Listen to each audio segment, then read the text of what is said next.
नमस्कार दोस्तों, आज हम बोलेंगे रामधारी सिंह गुप्ता खंड 1 प्रतिलेखन संख्या 17 80 वर्ड पर मिनट की स्पीड से। डिक्टेशन स्टार्ट होगी 5 सेकंड बाद। स्टार्ट।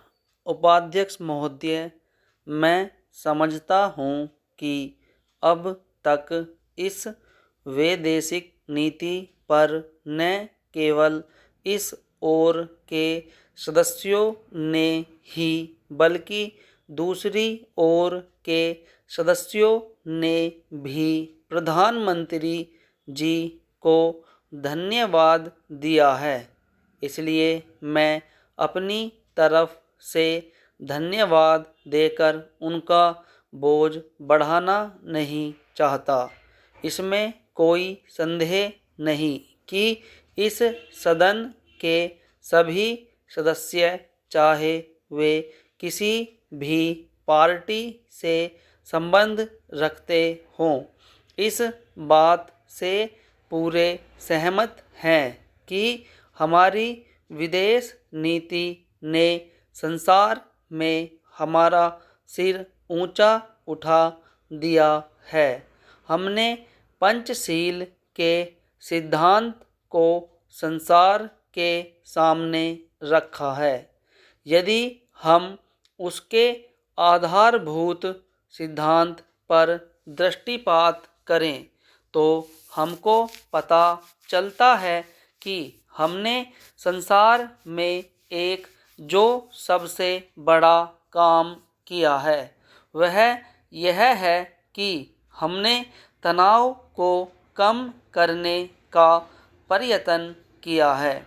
जिस समय हमने नई नई स्वतंत्रता प्राप्त की तो हमारे सामने बहुत से प्रश्न थे। उनके साथ ही हमारे दो बड़े गुट थे जो कि एटम बम और दूसरे बम लिए हुए हमको चुनौती दे रहे थे कि अगर हमने उनमें से किसी एक गुट में सम्मिलित नहीं हुए तो हमको बड़ी कठिनाई होगी। उस समय भी हमारे प्रधानमंत्री ने हमारे देश की वैदेशिक नीति को इसी स्तर पर रखा जिसके कारण आज हम संसार में अपना सिर ऊंचा उठा सकते हैं। हमने जो संसार के सामने पंचशील के सिद्धांत को रखा उसका सबसे बड़ा फल यह हुआ कि एक सम्मेलन हुआ जिसकी ओर मैं आपका ध्यान दिलाना चाहता हूँ। इस सम्मेलन में बड़े उत्साह के साथ संसार के 29 राष्ट्रों ने जो कि एशिया और अफ्रीका से संबंध रखते थे यह घोषणा की कि हम संसार में तनाव को कम करना चाहते हैं और साथ ही हम यह चाहते हैं कि संसार में जो विभिन्न सामाजिक और आर्थिक नीतियां हैं वे साथ साथ चल सकें।